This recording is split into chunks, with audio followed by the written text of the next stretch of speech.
Now let's all make sure that we understand this. The Bible mentions to us clearly that God created the world in 6 days, and on the 7th day He rested from all His work. He created the 7th day by blessing it and by making it holy. Then He in turn tells us to labor and work for 6 days, but the 7th day is the day that we are to cease from all of our work, and we are to now come and reflect on Him. He gave us that day specifically to be able to communicate with Him. That is the date between Creator and creation, between God and man, divinity and humanity. On His day, the Sabbath. Now, to understand the days of the week, we have to go back to the original languages that were used then.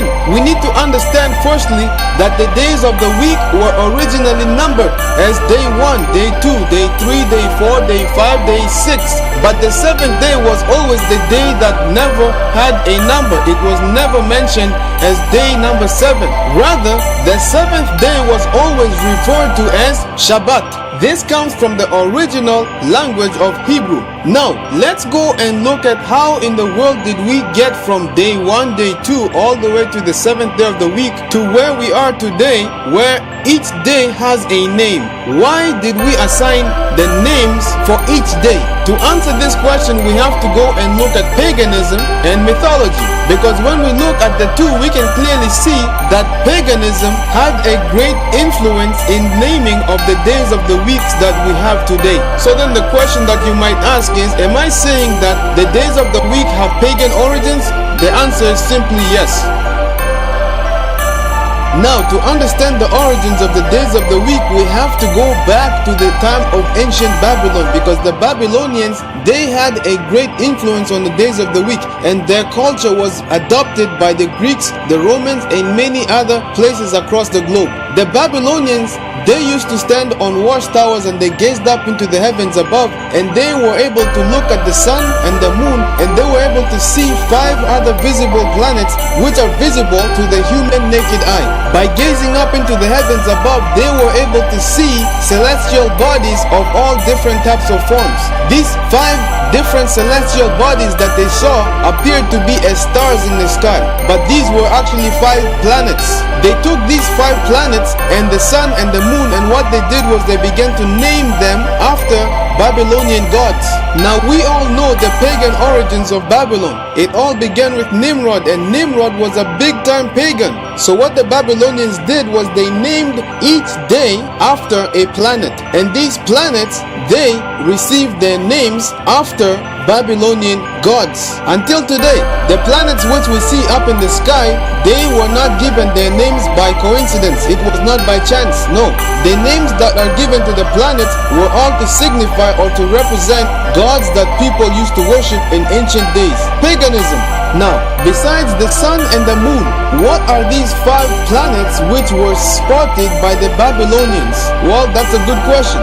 The 5 planets which were seen by the naked eye are as follows: Mercury, Venus, Mars, Jupiter, and Saturn. These were the 5 planets that could be seen by the naked eye. But when we look at them into the skies above, they appear to be as stars. Next question: which days of the week do these planets represent? Stay with me on this one now, ladies and gentlemen, as this is a very crucial point. Listen closely to this. First, I want you to make note of this. In Hebrew, the days of the week are simply numbered, except for the 7th day, which is the Sabbath or Shabbat. In Arabic, the days of the week are also numbered, and the 7th day is still recognized as the Sabbath or Yom Sebit. But the 6th day is now referred to as Yom Juma, which is the day of gathering. That is the day that Muslims pray at the mosque on Friday, the 6th day of the week. In modern Greek, the days are also numbered, and the 7th day is still the Sabbath, which is Saveto.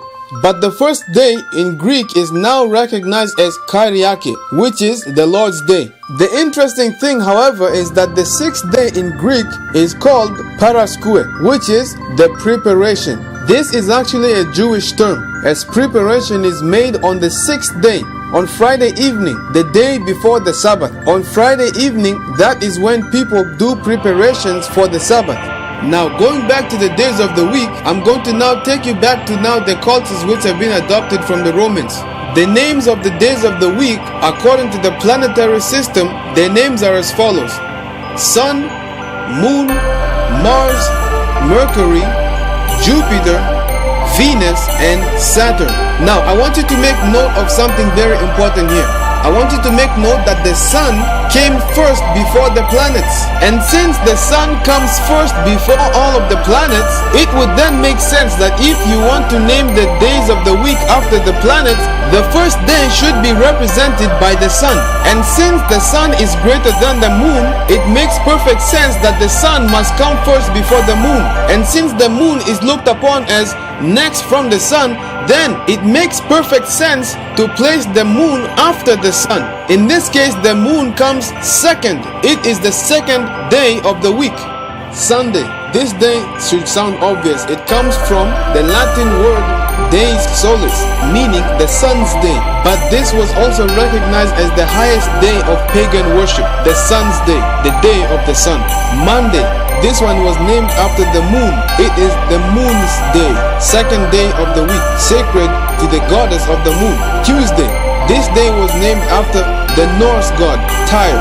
The Romans named this day after the war god Mars, the planet Mars. As far as war god is concerned, and when you look at Greek mythology, then the god of war you would be looking at Ares, the god of war in Greek mythology. Wednesday was named to honor Woden. It was named after the planet Mercury. Thursday. This day was named after the Norse god Thor, the god of thunder. The planet that it was named after was Jupiter. Friday. This day was named in honor of the Norse goddess Frigg. To the Romans, this day was sacred to the goddess Venus, the planet Venus. Saturday.